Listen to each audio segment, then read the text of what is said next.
Shalom, shalom, shalom, bien-aimés du Seigneur, nous bénissons notre Dieu qui est Père, Fils et Saint-Esprit pour la grâce qu'il nous accorde donc d'être dans sa présence, pour l'adorer, pour le louer, pour le célébrer. Amen. Et aussi écouter donc sa parole. Et dans le livre des Hébreux, il est écrit que la parole de Dieu est vivante et puissante. Amen. Pour nous faire du bien. Alléluia.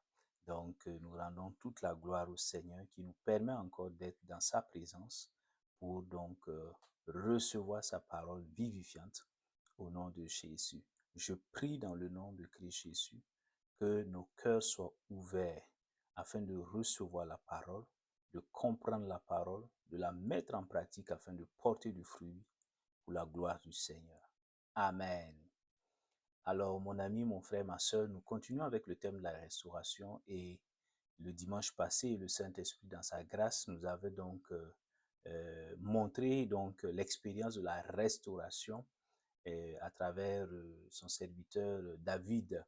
Et nous avons vu comment le Seigneur, dans sa grâce, dans sa miséricorde, a restauré le cœur blessé de David, parce qu'il avait donc des cœurs blessés. Il avait un cœur blessé et cela était lié aux différentes expériences donc qu'il avait vécues au cours de son existence. Est-ce que tu comprends, mon frère, ma soeur? Donc, nous continuons avec ce thème-là et avec donc les personnages donc de la Bible. Amen. Et tu peux noter donc le thème donc de ce dimanche-là, il est intitulé Une fécondité restaurée, l'expérience de Anne. Une fécondité restaurée, l'expérience de Anne. Amen. Et nous allons voir dans 1 Samuel chapitre 1, verset 19 à 20. Nous allons lire, donc nous allons nous appuyer sur ce passage-là et avancer par la grâce de Dieu. Donc il est écrit dans 1 Samuel 1, 19 à 20. Elkana connut sa femme Anne, et l'Éternel se souvint d'elle. Dans le cours de l'année, Anne devint enceinte. Elle accoucha d'un fils qu'elle appela du nom de Samuel, car, dit-elle, je l'ai demandé à l'Éternel. Amen. Gloire au Seigneur. Donc, nous allons voir progressivement cette histoire extraordinaire, donc l'histoire extraordinaire de cette femme appelée Anne, et qui illustre parfaitement donc la bénédiction, comment une personne peut recevoir et expérimenter la bénédiction de restauration, notamment donc au niveau de la fécondité. Amen. C'est vrai que pour le cas de Anne, il s'agissait donc d'une fécondité sur le plan biologique, sur le plan naturel, mais il faut entendre ici le sens de la fécondité dans une dimension plus large, où donc la fécondité va aller au-delà pour embrasser à la fois les aspects biologiques, mais aussi la fécondité sur le plan spirituel, sur le plan financier, la fécondité sur le plan des idées, de la création, etc. Amen. Sur le plan intellectuel, etc. Amen. Et donc, nous allons voir cette histoire. Nous avons articulé donc l'analyse, le commentaire lié donc à l'histoire donc de Anne autour de 4 points, hein, mon frère, ma soeur. Donc, premièrement, nous verrons qui est Anne, parce que il est bon donc de revenir donc à l'identité de Anne, présenter quelques éléments donc de ce personnage biblique assez important. Deuxièmement, nous poserons la question de savoir comment Anne a-t-elle expérimenté la restauration donc de sa fécondité. Et enfin, nous verrons et nous nous poserons la question de savoir quelles leçons pouvons-nous tirer de la restauration donc de la fécondité de Anne aujourd'hui pour nos vies. Amen. Donc, tu peux noter, mon frère, ma soeur, qui est Anne? Alors, la Bible donc, donne le sens donc de son nom, ou son prénom. Anne signifie en hébreu, donne le mot Anna avec un H, et cela signifie donc gracieuse. Amen.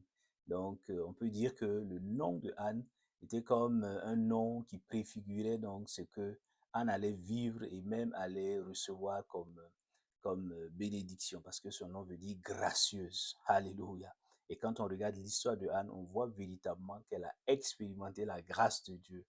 Amen. Je prie dans le nom de Jésus que tu reçoives donc la grâce de Dieu, que tu expérimentes la grâce de Dieu, que tu sois vu comme une personne gracieuse aux yeux de Dieu et des hommes au nom de Jésus.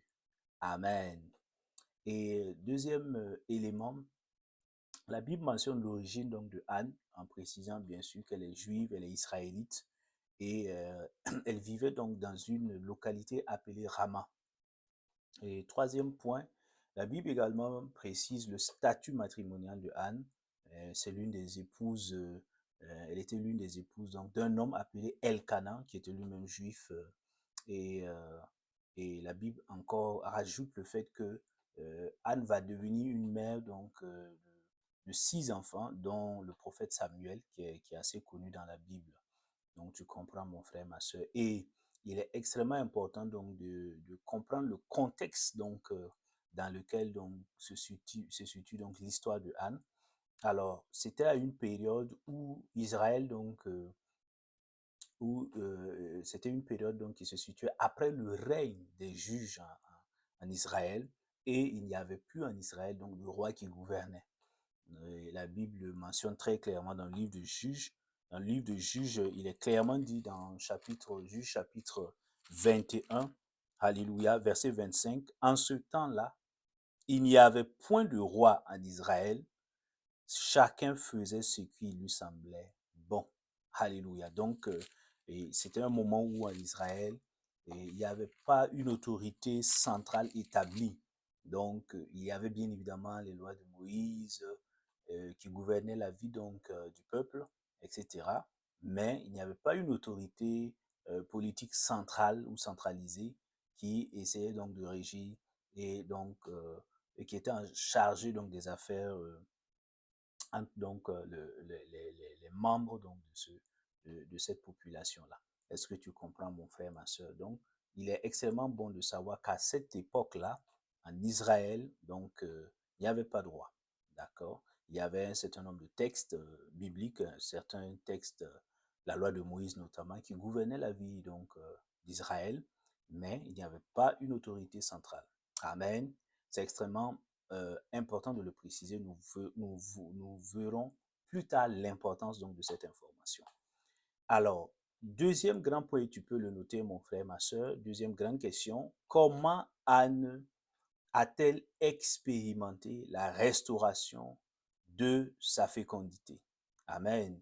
Alors, pourquoi on parle déjà de restauration de la fécondité? Parce que, en ayant l'alliance avec l'Éternel, parce qu'elle était membre donc, du peuple d'Israël, faisait partie de ce peuple qui avait alliance avec le Seigneur, or que, justement, le Seigneur avait déjà donné des promesses à l'égard de son peuple d'Israël en disant, ben, il n'y aura pas dans ta maison ni femme stérile, ni femme qui avorte, et bien sûr, je bénis l'homme, Genèse 1, 28, donc, il dit, Dieu bénit l'homme et la femme en disant, soyez féconds, multipliez-vous, etc. Donc, déjà, à la base, la volonté du Seigneur, c'est que Anne soit féconde, c'est qu'elle ait des enfants, et, et alléluia.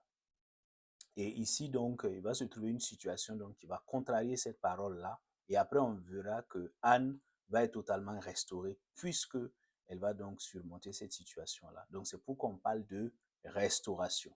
Amen. Alors, donc, mais lorsque on verra justement que Anne va expérimenter la restauration de sa fécondité dans différentes étapes donc, de son existence et dans différentes étapes de son expérience. Amen. Déjà, lorsqu'on regarde l'histoire de Anne, on se rend compte premièrement que Anne, elle était stérile. La Bible mentionne, elle n'avait pas d'enfant. Et, et la Bible, encore un fait beaucoup plus troublant, et qui quand même qui suscite la curiosité, c'est que Anne, la Bible précise que la stérilité de Anne a été permise par Dieu. C'était pas une stérilité qui était donc causée par Satan, par des démons ou par, je sais pas, une quelconque culpabilité de Anne, parce que Anne a été coupable d'un fait et donc en guise donc de punition ou de châtiment, elle est devenue stérile. Non, la Bible prend le soin d'écarter toutes ces causes possibles-là et mentionne clairement que c'était une stérilité et qui était donc permise par le Seigneur lui-même. Et nous le voyons dans 1 Samuel chapitre 1, verset 5. Donc, il est important de noter cette information. Deuxième élément important, la Bible mentionne que euh, la méchanceté et les moqueries de sa coépouse Pénina vont pousser Anne à rechercher profondément Dieu et à rechercher donc la volonté de Dieu au sujet donc de son enfantement, au sujet de la situation de stérilité dans laquelle elle pouvait se trouver. Et nous le voyons clairement également donc dans 1 Samuel donc chapitre 1 verset 7, 1 Samuel chapitre 1 verset 9 à 10. Alléluia. Donc, tu vois mon frère, ma soeur, et la Bible nous précise cela. Alléluia. Nous aurons le temps de revenir donc sur ces versets-là. Mais déjà, tu peux le noter. Hein. Donc, elle vivait cette situation et la situation était attisée. Sa souffrance était attisée donc par le fait qu'elle avait cette coépouse-là qui se moquait d'elle, qui la tourmentait et donc qui la chagrinait. Alléluia. Donc, tu comprends, mon frère, ma soeur. Troisième point extrêmement important qui va conduire pas à pas Anne vers la restauration, c'est que, alléluia, dans cette quête-là, dans cette recherche profonde du Seigneur, alléluia, parce qu'on verra que Anne va se lever, elle va aller au temple, elle va chercher le Seigneur dans la prière, une prière donc était quand même dans laquelle elle va véritablement ouvrir son cœur au Seigneur, manifester ses émotions, mais aussi donc chercher profondément le Seigneur, sa volonté dans cette situation. Alors la Bible mentionne que après avoir donc cherché, elle va recevoir la révélation, alléluia, de la volonté de Dieu au sujet de son enfantement et Anne va répondre aux besoins de Dieu parce que dans la révélation, il y avait un besoin que Dieu, donc le besoin de Dieu était là et elle va découvrir ce besoin-là. Elle va répondre favorablement aux besoins de Dieu en lui faisant le vœu, alléluia, de lui consacrer son premier-né. Nous le voyons dans 1 Samuel chapitre 1, verset 11. Alléluia. Donc, nous reviendrons sur ce verset, mon frère, ma soeur. Et, amen. Quatrième point, tu peux le noter par rapport donc à cette expérience de la restauration de la fécondité. Anne donc va répondre et après s'être alignée avec la volonté de Dieu, qu'est-ce qui va se passer? Anne va recevoir la restauration de sa fécondité. D'abord, sur le plan, dans le naturel, et dans le spirituel, pardon. Dans le spirituel, elle va recevoir parce qu'elle va s'aligner sur la volonté du Seigneur. Amen. Donc, cette restauration spirituelle-là va donc réjaillir sur le cœur de Anne et même sur son visage. La Bible mentionne dans 1 Samuel 1, verset donc 18 là, que lorsqu'elle a reçu cette restauration, d'abord dans son esprit, sur le plan spirituel, la Bible dit que cela a affecté même son physique. Hein, elle qui pleurait, elle qui se lamentait, la Bible dit qu'elle quitte le temple, elle quitte donc la présence de Dieu et elle mangea et son visage ne fut plus le même. Alléluia. Cette expression montre que à partir de ce jour-là, alléluia, à partir du jour où elle a reçu cette restauration dans son esprit, cela a affecté donc son corps, son cœur. Amen. Et elle qui était dans la tristesse permanente, elle va recevoir la joie dans son cœur sans même sans avoir reçu de manière concrète. Alléluia. Elle avait reçu euh, la restauration dans son esprit, mais sur le plan biologique, sur le plan physique, elle n'était pas encore enceinte. Mais cette restauration lui a donné la paix du cœur, la joie dans le cœur, et elle quitte la présence de Dieu et retourne dans sa maison. Amen. Et nous le voyons donc dans 1 Samuel 1, verset 18. Et cinquième point, concernant justement cette expérience de la restauration de la fécondité de Anne, la Bible précise que la restauration de la fécondité de Anne dans le spirituel ne va pas rester seulement sur le plan spirituel. Cette restauration de sa fécondité va se manifester, alléluia, sur le plan biologique et physique. Amen. Et elle va recevoir celui qui devenait plus tard le prophète Samuel, entre guillemets, un grand prophète du Seigneur. Amen. Donc, et nous le voyons dans 1 Samuel 1, verset 19 à 20, qui est notre verset de base. Donc, tu comprends, mon frère, ma soeur. Amen. Et je prie dans le nom de Jésus que le Seigneur nous aide à comprendre les étapes par lesquelles donc Anne est passée pour être restaurée dans sa fécondité et qu'à l'instar donc de Anne, nous puissions donc aller en quête profonde du Seigneur et recevoir la révélation du Seigneur et recevoir la restauration de notre fécondité, la fécondité biologique, la fécondité intellectuelle, la fécondité à tous égards, au nom de Jésus. Amen. Alors, mon frère, ma soeur, troisième grande question, quelle leçon pouvons-nous tirer de la restauration, de la fécondité de Anne aujourd'hui pour nos vies? Il est extrêmement important. La Bible précise, je pense, dans 1 Timothée que l'apôtre Paul attire notre attention sur le fait que la Bible a été écrite pour nous enseigner, pour nous instruire, pour nous corriger, afin que nous marchions dans les voies du Seigneur. Amen. Donc, ce n'est pas une simple histoire qui est passée que nous devons lire comme un fait de société, un fait divers. Non. Dans cette histoire, il y a un certain nombre d'enseignements que nous pouvons recevoir, que nous pouvons tirer, et cela va nous aider dans notre marche avec le Seigneur afin de recevoir également la restauration de notre fécondité au nom de Jésus. Amen.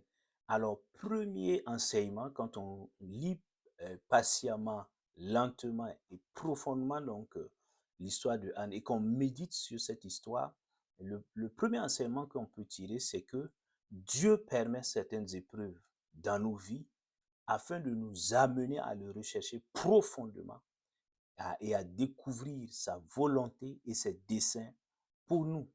Amen. Donc je répète, le premier enseignement, c'est que Dieu permet certaines épreuves dans nos vies afin de nous amener à le rechercher profondément et à découvrir sa volonté et ses desseins pour nos vies. Amen. Et le cas de Anne est assez illustratif. Dieu va permettre. La Bible précise que la stérilité de Anne était permise par Dieu. Alléluia. Et ça, c'est un fait curieux. Est-ce que parce que Dieu est méchant qu'il rend stérile Anne? Non, mon frère, ma soeur. Allons plus en profondeur. Donc, à travers donc, la stérilité de Anne, alléluia, Anne donc va se rapprocher du Seigneur et elle va découvrir que le Seigneur cherchait un berger. Alléluia. Oui, mon frère, ma soeur. La Bible ne le mentionne pas explicitement, mais c'est une conséquence qu'on peut déduire de sa quête du Seigneur. Alléluia. Cela est logique parce qu'elle va chercher. La Bible dit, Anne se leva, donc elle qui était dans sa maison, elle va partir donc dans le temple, dans la présence de Dieu. Elle va commencer à prier. La Bible précise que et elle pria l'Éternel et pleura beaucoup. Donc, elle a beaucoup prié. Alléluia. On ne donne pas le nombre d'heures de prière de Anne, mais tout ce que l'on peut savoir à partir des Écritures, c'est que Anne a beaucoup prié. Amen. A-t-elle prié 1 heure, 2 heures, 3 heures, 4 heures, 5 heures, 6 heures, 7 heures, etc. On ne le sait pas, mais tout ce que l'on sait, c'est que Anne a beaucoup prié. Et la prière ici, c'est au-delà de dire, Seigneur, je te présente ma situation, c'est une quête. Alléluia. C'est une recherche en disant, Seigneur, que veux-tu m'enseigner à travers cette situation? Quelle est ta volonté par rapport à cette situation? Donc, ce sont des questions que Anne aurait pu poser, donc, pourrait avoir posé au Seigneur. Alléluia. Et certainement, Amen. Donc, elle va donc recevoir réponse. Est-ce que tu comprends, mon frère, ma soeur? Et dans ça, dans cette quête-là, dans le fait de se rapprocher du Seigneur par la prière, Amen, intense, elle va découvrir qu'en réalité, elle va découvrir la volonté de Dieu. Dieu cherchait, alléluia, un berger pour son peuple. Je te rappelle le contexte dans le livre de Juges, il dit qu'à cette période-là, Israël n'était pas gouverné par un roi. Il n'y avait pas de berger pour le peuple. Alléluia. Parce que tous les juges qui gouvernaient là étaient décédés. Est-ce que tu comprends, mon frère, ma soeur? Et Dieu voulait un berger et un juge pour son peuple. Amen. Donc un homme qui allait être fidèle, un homme de Dieu, un homme intègre, un homme qui a soif de Dieu. Amen. Et Dieu voulait passer justement par Anne. Dans sa souveraineté, il avait choisi Anne, puisque Pénine avait déjà des enfants. S'il voulait, il pouvait prendre un des enfants. Mais Dieu, dans sa souveraineté, avait choisi Anne pour porter justement ce serviteur de Dieu, Samuel. Alléluia. Donc, mais Anne ne comprenait pas. Elle était toujours en train de se lamenter. Elle était toujours en train de pleurer. Alléluia.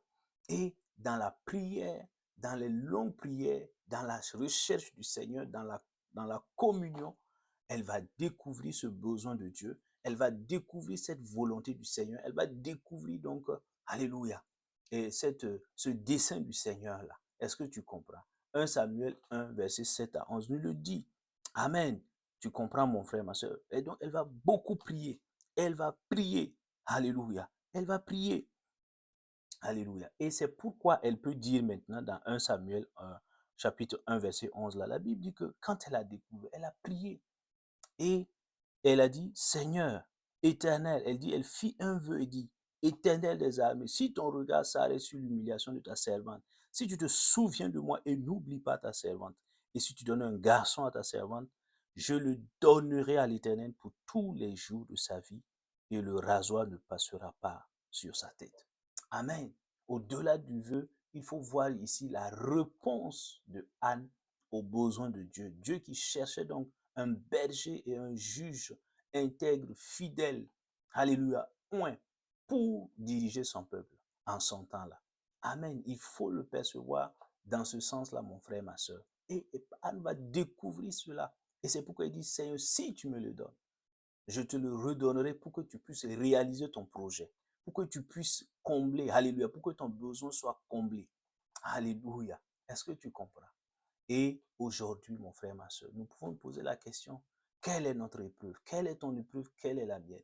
Pour certaines personnes, ils attendent comme Anne l'enfantement. Alléluia. Pendant, la Bible ne nous dit pas le nombre d'années d'attente de Anne. 1 année, 2 ans, 3 ans, 4 ans, 5 ans, 6 ans, 7 ans, 8 ans, 10 ans. La Bible ne nous dit pas. Alléluia.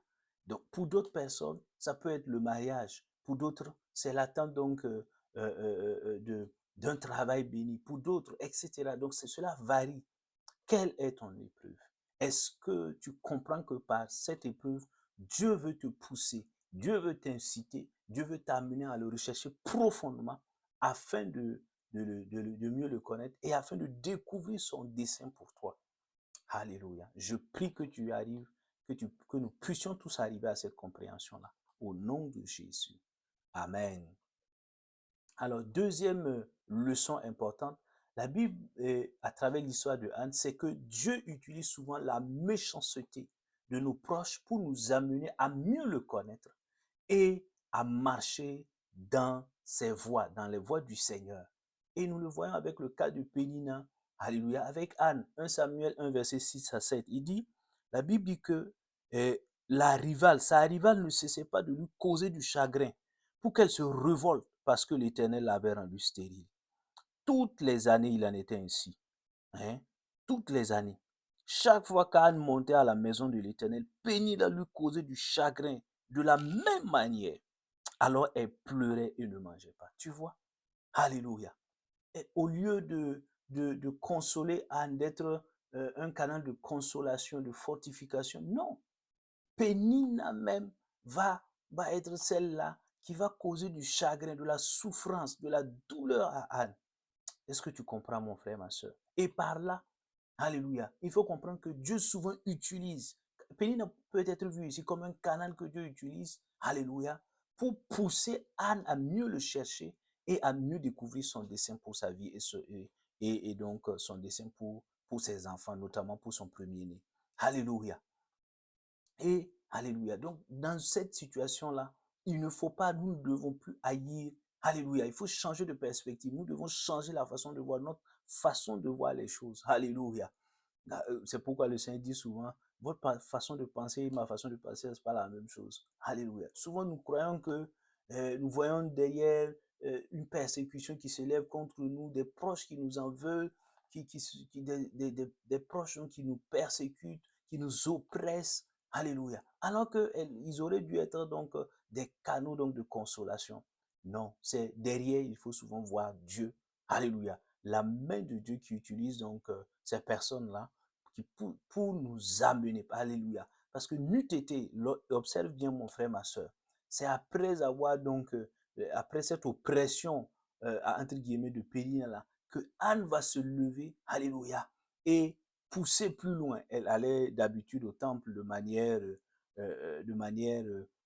rituelle, de manière religieuse pour faire les sacrifices et pleurer et déverser donc ses émotions devant le Seigneur. Mais là, Anne va pousser plus loin. Anne va laisser ses habitudes religieuses et chercher de manière intime le Seigneur et surtout lui demander sa volonté. Alléluia. Donc, n'eût été donc cette oppression, Anne n'allait pas, elle allait simplement baisser les bras et dire, bon, Dieu m'a rendu stérile, bah, que sa volonté soit faite. Non. Alléluia. Alors que ce n'était pas le plan initial du Seigneur. Tu comprends, mon frère, ma soeur. Donc là, nous ne devons plus haïr. Alléluia. Nous ne devons même pas du tout donc haïr nos proches, les parents. Alléluia. Les amis, certains amis, certains proches, certaines connaissances qui, alléluia, nous oppressent alors que nous avons besoin de consolation. Amen. Nous devons donc comprendre que derrière ces personnes-là, souvent c'est Dieu qui permet cela pour nous pousser, alléluia, à nous rapprocher de lui et à découvrir sa volonté, ses desseins pour nous. Amen. Et, alléluia, nous devons donc pardonner, demander la force au Seigneur de pardonner à toutes ces personnes-là qui nous ont oppressés, qui nous oppressent. Et nous devons prier donc pour leur salut. C'est la volonté du Seigneur. Amen. Donc, tu as vu, et dans la Bible, nous voyons plusieurs histoires comme ça. Et l'histoire de Joseph également est un exemple. Les frères de Joseph vont le prendre en haine, vont le haïr et vont aller donc, vont tenter de le tuer, alléluia, vont le jeter dans un puits. Mais et ça a causé beaucoup de souffrance à Joseph.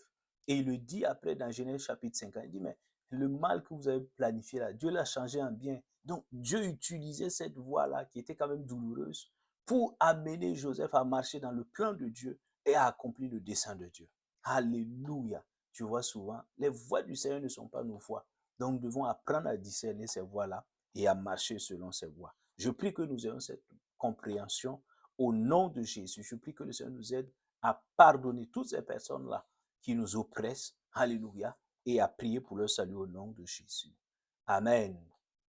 Troisièmement, mon frère, ma soeur, la Bible, donc, à travers l'histoire de la restauration de Anne, alléluia, nous pouvons retenir comme troisième leçon que Dieu veut que nous le cherchions personnellement, sincèrement et intensement, afin de mieux le connaître, de connaître sa volonté pour nos vies.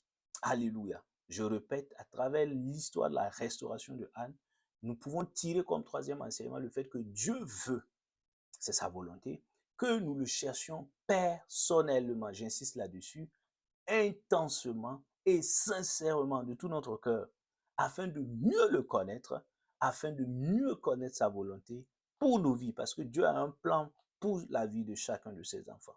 Alléluia.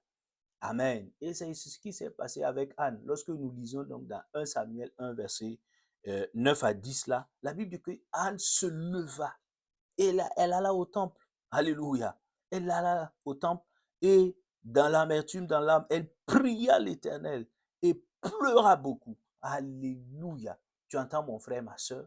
Alléluia. Donc, et c'était une recherche personnelle. Alléluia. Et elle ne s'est pas contentée de, oui, d'être avec son mari simplement et de prier de manière générale. C'est bien de prier avec Elkanah, son mari. Mais là, elle va face à face avec Dieu. Elle fait un face à face avec Dieu pour être en intimité. Alléluia. Elle ne délègue pas en disant, oh, elle ne part pas voir le sacrificateur Élie, l'homme de Dieu, le pasteur de l'époque, pour dire, pasteur, priez pour moi. Non, elle ne délègue pas cette tâche-là. Non, elle-même, elle va prier, une prière personnelle. Alléluia. Et deuxième chose, là, Dieu veut que nous le cherchions intensement. Intensement. La Bible dit qu'elle a prié beaucoup. Amen. Pas une prière artificielle, une prière religieuse, ennuyante et ennuyeuse de quelques minutes. Non, mon frère, ma soeur, une prière intense où nous cherchons le Seigneur. Et enfin, Dieu veut que nous le cherchions sincèrement, de tout notre cœur, de toute notre âme. Alléluia. Gloire au Seigneur. Pas pour un quelconque. Non, nous voulons d'abord chercher Dieu. Alléluia. Pour nous-mêmes, nous voulons le chercher. Il n'y a pas une autre raison cachée, de manière hypocrite. Non, mon frère, ma soeur. Alléluia. Et tu vois, et c'est pourquoi, mon frère, ma soeur, nous le voyons, et même Jérémie 29, 13 le confirme. Dieu dit, si vous me cherchez de tout votre cœur, vous me trouverez. Donc Dieu pose une condition, si vous me cherchez, et c'est ce que Anne va faire. Elle va chercher Dieu de tout son cœur, de toute son âme. Et Dieu va se révéler à elle. Dieu va lui dire, Alléluia. Hein? Dieu va lui dire, Dieu va lui dire, voici ma fille, voici mon projet, voici mon plan, voici mon besoin. Alléluia. Voici ce que je veux. Et elle va le comprendre et répondre favorablement. Est-ce que tu comprends? Amen. Tu vois, même Élie qui était là, le pasteur, Il ne savait rien de la situation de, de, de Anne. Alléluia. La Bible dit que quand il a vu Anne dans cette prière intense-là, en train de prier de manière sans, pas à haute voix, mais de manière vraiment intime, il croyait que Anne était sous, et qu'elle était ivre. Non. Alléluia. Dieu avait caché même la souffrance de Anne, la situation de Anne à son serviteur. Il aurait pu révéler cette situation et puis lui dire, prie pour ma servante. Non, ce n'est pas ce qui s'est passé. Élie était totalement ignorant de la situation. Amen. Donc, pourquoi la Bible nous précise cela? C'est pour nous montrer l'importance de chercher. Nous ne devons pas nous reposer sur le fait que, oui, j'ai mon pasteur, il prie pour moi. Non, mon frère, lui-même, il a des problèmes. Lui aussi, il prie pour lui. Alléluia. Chacun doit chercher le Seigneur de manière intense pour sa propre vie. Alléluia. C'est vrai que le pasteur peut prier, mais tu es d'abord la première personne qui doit prier pour connaître le Seigneur et pour recevoir la révélation qui vient de lui. Amen. Et donc, je prie que nous puissions, à l'instar de Anne, alléluia, chercher le Seigneur de manière personnelle, de manière intense, de manière donc sincère, chaque fois, au nom de Jésus, que dans sa grâce, nous puissions donc recevoir la révélation de la volonté du Seigneur. Amen. Alors, alléluia. Quatrième leçon qui est vraiment importante, fondamentale, à travers donc l'histoire de la restauration de Anne, c'est que Dieu veut que nous renoncions à nos propres intérêts pour chercher lui ses intérêts. Alléluia. Oui, ce n'est pas une chose aisée, mon frère, ma soeur, parce que cela implique de lâcher totalement prise. Et cela fait partie de notre identité d'enfant de Dieu, de disciple de Christ. Jésus le dit dans les évangiles. Il dit, si quelqu'un veut me suivre, qu'il renonce à lui-même. Lui-même, ce sont ses intérêts, ses ambitions, ses projets personnels. Alléluia. Pourquoi? Parce que dès que nous venons à Christ, dès que nous appartenons plus, tu n'as pas vu Paul là, Paul dit à un Corinthien, il dit, mais vous êtes votre corps est le temple de l'esprit, et vous ne savez-vous pas que vous ne vous appartenez plus à vous-même?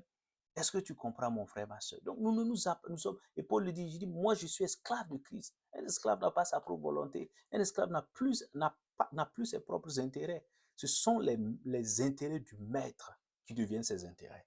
Alléluia. C'est pourquoi il dit dans Galates 2, là, il dit, mais si moi je vis, ce n'est plus moi qui vis, c'est Christ qui vit en moi. Alléluia. Mais mes projets sont les projets de Christ. Je n'ai plus de projet personnel. Je n'ai plus d'ambition personnelle. Je n'ai plus de volonté personnelle. C'est ce que Christ veut que moi je veux. Alléluia. Ce sont ce qu'il veut que je fasse. C'est ça que je fais. Tu comprends? Mais alléluia. Et l'histoire de Anne nous apprend cela. Anne va comprendre. 1 Samuel 1, verset 11. Elle a compris, quand elle a cherché le Seigneur, elle a compris que avant là, elle voulait juste un enfant, peut-être pour faire taire donc les moqueries donc de Pénina, pour que l'entourage qui était là, qui la critiquait, qui se moquait d'elle, pour que sa souffrance passe en fait. Elle ne voulait plus rester là, dans cette souffrance-là. Alléluia, de ne pas avoir d'enfant. Donc, elle voulait l'enfant pour des raisons, pour des intérêts personnels égoïstes. Alléluia. Mais lorsqu'elle va chercher le Seigneur va se révéler à elle. Et elle va comprendre, alléluia, que Dieu a un projet plus grand. Alléluia, que elle, ses projets. Et que c'était la chose la plus importante, c'était de réaliser le projet de Dieu. C'est de collaborer afin que les desseins de Dieu puissent s'accomplir à travers la venue de Samuel. Alléluia. Donc, elle va comprendre et elle va mettre de côté maintenant ses propres intérêts. Et regarde la prière. Il dit, mais si tu donnes un garçon à ta servante, je le donnerai à l'Éternel pour tous les jours de sa vie. Je vais te le consacrer, je vais lui donner ça. Ce fils-là ne m'appartiendra pas. Cet enfant ne m'appartiendra pas. Il ne sera pas à moi. Il sera consacré au Seigneur. Je vais le donner au Seigneur. Je vais renoncer. Alléluia. J'aime les enfants, mais je vais renoncer. Seigneur, cet enfant-là va te servir. Est-ce que tu vois? Donc, c'était là.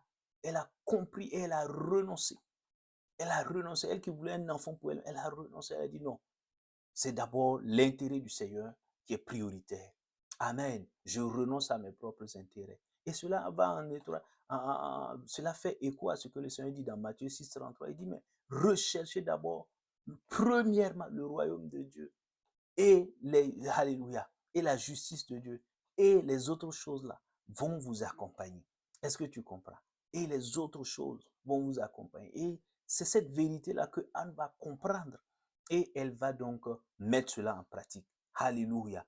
Tu comprends, mon frère, ma soeur? Et nous le voyons dans 1 Samuel 1, 26, 28 là. C'est ce qu'elle dit après avoir reçu Samuel. Elle dit, c'était en vue de ce garçon que je priais. Et l'Éternel m'a donné ce que je lui demandais. Aussi, moi, je veux le prêter à l'Éternel. Il sera toute sa vie prêté à l'Éternel. Et il se prosternait là devant l'Éternel. Alléluia. Tu entends? C'est un acte de renoncement. C'est douloureux. Mais c'est ça. Nous devons mourir à nos propres intérêts. On ne peut pas suivre Christ en ayant nous-mêmes notre propre agenda, en ayant nous-mêmes nos propres ambitions. Ce n'est pas, c'est pas compatible. Alléluia. Cela voudrait dire que nous nous appartenons à nous-mêmes et que nous sommes libres de décider ce que nous voulons. Non. C'est le Seigneur. Amen. Et nous devons l'accepter. Nous devons mourir à nous-mêmes et embrasser totalement sa volonté. Amen. Anne, lorsqu'elle a donné au Seigneur, elle ne savait plus si elle allait avoir des enfants ou pas. Elle n'avait aucune garantie. Dieu ne lui avait rien dit par rapport à ça. C'est plus tard que l'on voit que, alléluia, le Seigneur va lui faire grâce et elle va avoir 5 autres enfants, des filles et des garçons. Alléluia. Tu comprends, mon frère, ma soeur. Mais lorsque l'enfant, l'unique enfant était là, et elle a accepté de renoncer. Elle ne savait plus si elle allait avoir encore un autre enfant. Mais cela ne lui a pas, alléluia, causé un chagrin outre mesure. Elle a accepté, elle a renoncé, elle a compris que la volonté de Dieu est la meilleure. Le plan de Dieu est le meilleur, même si cela nous, alléluia, nécessite notre renoncement. Elle a compris cela. Elle a accepté, elle a obéi, elle s'est soumise à la volonté du Seigneur. Et elle a collaboré pour que les desseins de Dieu puissent se réaliser. Et effectivement, quand tu lis l'histoire de Samuel est extraordinaire. Cet enfant est unique, cet enfant est extraordinaire dans sa façon de grandir, de marcher avec le Seigneur jusqu'à la fin de ses jours. C'est l'un des grands prophètes, entre guillemets, de l'Éternel dans l'Ancien Testament. Alléluia. Que Dieu va utiliser puissamment pour réaliser donc ses desseins alléluia, et pour aider Israël à marcher dans ses voies. Tu comprends? Cet enfant-là était exceptionnel. Amen. Donc tu comprends, mon frère, ma soeur. Oh, je prie dans le nom de Jésus. Alléluia. Que le Seigneur nous aide. Amen. Que le Seigneur nous aide, mon frère, ma soeur, à lâcher prise sur nos propres intérêts, sur nos propres ambitions. Amen. Que nous puissions mourir à nous-mêmes afin que nous puissions manifester Christ, que nous puissions embrasser sa volonté, que nous puissions donc ne rechercher que ses intérêts. Alléluia, au nom de Jésus-Christ de Nazareth. Que nous puissions renoncer à nous-mêmes afin de marcher dans ses voies, de le servir fidèlement. Au nom de Jésus. Amen. Et pendant que nous renonçons à nous-mêmes, que sa restauration, alléluia, que la restauration de la fécondité soit notre portion au nom de Christ Jésus. Amen. Nous nous arrêtons là, mon frère, ma soeur. Alléluia. Et nous nous retrouvons prochainement par la grâce de Dieu pour un autre thème. D'ici là, que la grâce de Dieu t'accompagne. Je prie pour ta semaine. Je déclare que le Seigneur, dans sa grâce, bénit ta semaine. Alléluia. Le Seigneur bénit ta vie. Le Seigneur inonde ton âme de sa paix. Le Seigneur inonde ton cœur de sa joie. Le Seigneur renouvelle tes forces. Au nom de Jésus, tu marches dans la victoire. Au nom de Jésus. Au cours de cette semaine, tu es productif, productive au nom de Jésus-Christ de Nazareth. Amen. Donc, que la grâce de Dieu continue de t'accompagner, que la paix de Dieu donc soit ta portion au nom de Christ Jésus. Amen. Shalom, shalom, shalom.